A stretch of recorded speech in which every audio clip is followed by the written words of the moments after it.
All right, so we're going to take a look at the Techken Switch controller. So the let's see. So you got the analog sticks there, the D-pad there. You got the minus plus button, front face buttons there, home button right in the center there.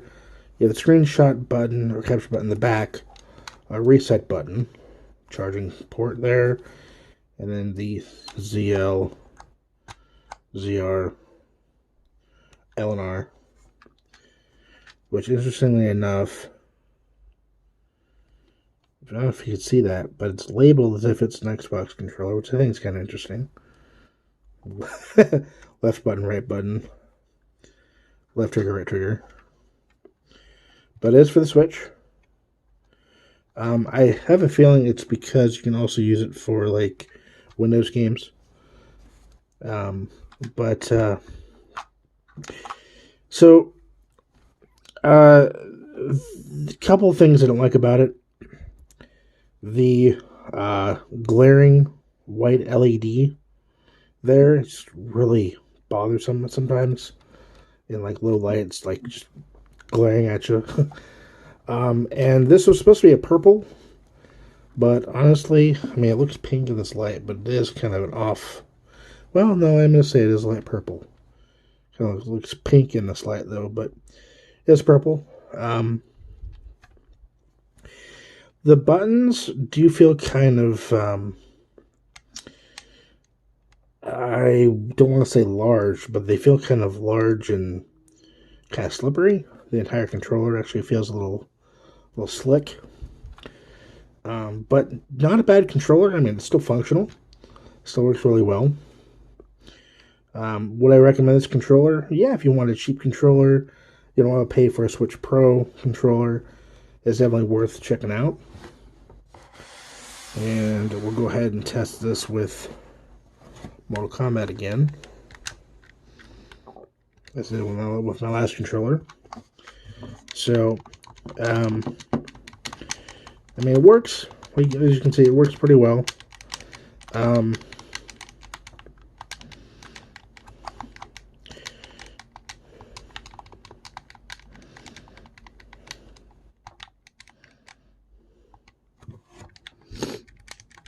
It's not a bad controller, but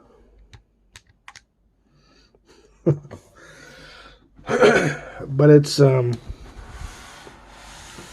the side there. It's a good controller for alternative to a Switch Pro. If you want a Switch controller, you don't want to pay a lot of money for it. You want a controller for when buddies pop by, or want to give a controller to one of your kids, nephew, niece, what have you. This is a decent controller to pick up because it is a decent controller.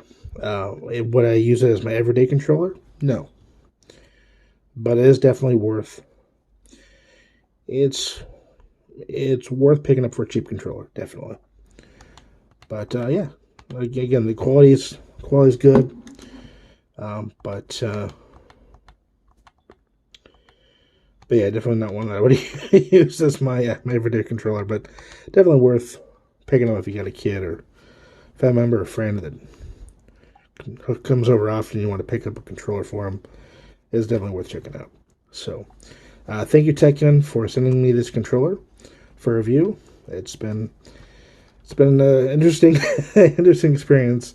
Definitely a decent controller. Not the best, but definitely decent.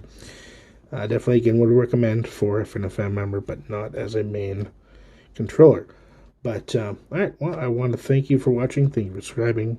As always, until next time, take care and happy gaming.